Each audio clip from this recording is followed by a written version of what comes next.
அன்பிற்கினிய உயர்தமிழ் வலையொலி சொந்தங்களுக்கு திருக்குறள் சந்திரவதியின் அன்பு வணக்கம். நாம இந்த காணொளியில வல்லினம் மிகும் இடங்களை பற்றி தெரிந்து கொள்ளலாம். தமிழின் 18 மெய்யெழுத்துக்களை வல்லினம் 6, மெல்லினம் 6, இடையினம் 6 என்று 3 பிரிவாக பிரிப்பர்.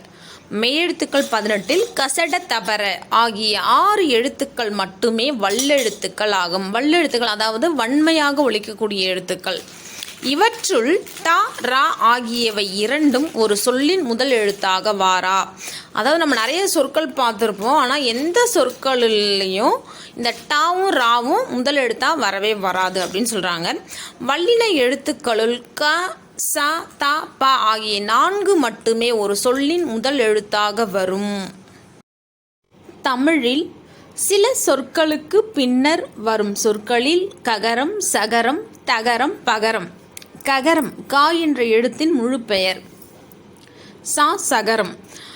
அதாவது நம்ம எல்லாருக்கும் தமிழ் எழுத்துக்கள் தெரிஞ்சிருக்கும், ஆனால் எழுத்தின் முழு பெயர் எல்லாருக்கும் தெரிஞ்சிருக்குமா அப்படின்னு சொல்ல முடியாது. ஆகிய இந்த எழுத்துக்களில் தொடங்கும் சொற்கள் இருந்தால் அவ்விரண்டு சொற்களுக்கும் இடையே வல்லின மெய்யெழுத்து மிகும். அப்போ வல்லின மெய்யெழுத்து எங்கே வரும் அப்படின்றது தெளிவாக தெரியுது. இவ்வாறு மிகும் இடங்களில் இக், இச், இத், இப் என்ற வல்லெழுத்துக்கள், இவைதான் வல்லெழுத்துக்கள். நம்ம பார்த்தோம் கா, ச, த, பா இதெல்லாம் பார்த்தோம் இல்லைங்களா. இந்த வல்லெழுத்துக்கள் தோன்றும். இவை உரிய இடங்களில் வரவில்லையானால் அந்த தொடரிலோ வாக்கியத்திலோ பொருளின் பொருத்தமும் உரிய அழுத்தமும் ஓசை நயமும் தெளிவும் இருக்காது.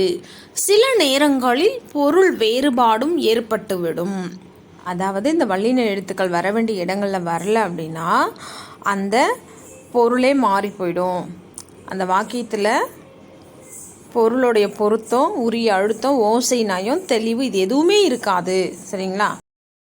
வல்லெழுத்துக்கள் மிகும் இடங்கள். அ, இ, உ சுட்டெழுத்துக்களின் பின் வல்லினம் மிகும். இங்கே பாருங்க, ஆ ப்ளஸ் காலம் அக்காலம். இக்கு தோன்றியிருக்குங்களா. இக்குன்றது என்ன எழுத்துன்னு பார்த்தோம், வல்லின எழுத்துன்னு பார்த்தோம். ஈ கூட்டல் சமயம் இச்சமயம். ஊ கூட்டல் பக்கம் உப்பக்கம். அதாவது ஊ எனும் சுட்டெழுத்து இப்போ வழக்கத்தில் இல்லை. சுட்டெழுத்துக்களின் பின் வல்லினம் மிகும் அப்படின்னு பார்த்தோம். அதே மாதிரி ஏ என்னும் வினா எழுத்தின் பின்னும் வல்லினம் மிகும். பாருங்க, ஏ ப்ளஸ் பொருள் எப்பொருள் இப்போ தோன்றியிருக்குங்களா. அந்த, இந்த, எந்த என்னும் அண்மை செய்மை சுட்டுக்கள் வினா சுட்டுக்களின் பின் வல்லினம் மிகும். அந்த ப்ளஸ் காலம் அந்த காலம். இந்த ப்ளஸ் சிறுவன் இந்த சிறுவன். எந்த ப்ளஸ் பையன் எந்த பையன்.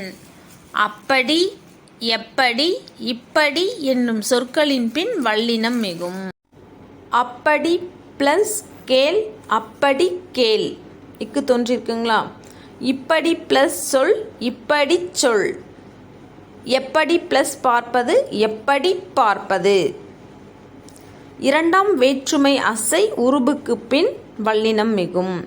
இரண்டாம் வேற்றுமை உருபு ஐ. சரிங்களா. இங்கே பாருங்க, அவனை கண்டேன் அவனை கண்டேன். இக்கு தோன்றியிருக்குங்களா. செய்யுளை சொன்னேன் இச்சு தோன்றிருக்குங்களா. அவளை தேடினேன் இத்து தோன்றிருக்குங்களா. குறளை படித்தேன் இப்பு. அதாவது அவனை, செய்யுளை, அவளை, குறளை. இப்போ எல்லா நிலைமொழியிலையும் பார்த்தீங்கன்னா கடைசியாக ஐ வந்திருக்கு இல்லைங்களா. அப்போ அந்த மாதிரி ஐ வந்தது அப்படின்னா அங்கே கண்டிப்பாக வல்லினம் மிகும். சரிங்களா. அடுத்து பாருங்கள், நான்காம் வேற்றுமை உருபுக்கு பின் நான்காம் வேற்றுமை உருபு கு. அவனுக்கு கொடுத்தேன் அவளுக்கு சொன்னேன். பாருங்க, அவனுக்கு இக்கு வந்திருக்குங்களா, அவளுக்கு இச்சு வந்திருக்குங்களா. அப்போ இந்த நான்காம் வேற்றுமை உருபு கு கடைசியாக வந்திருக்கு பாருங்க.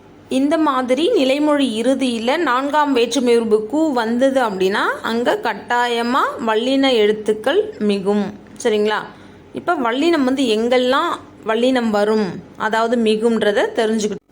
அடுத்த காணொளியில் வல்லினம் மிகா இடங்களை பற்றி தெரிந்து கொள்ளலாம். நன்றி, வணக்கம்.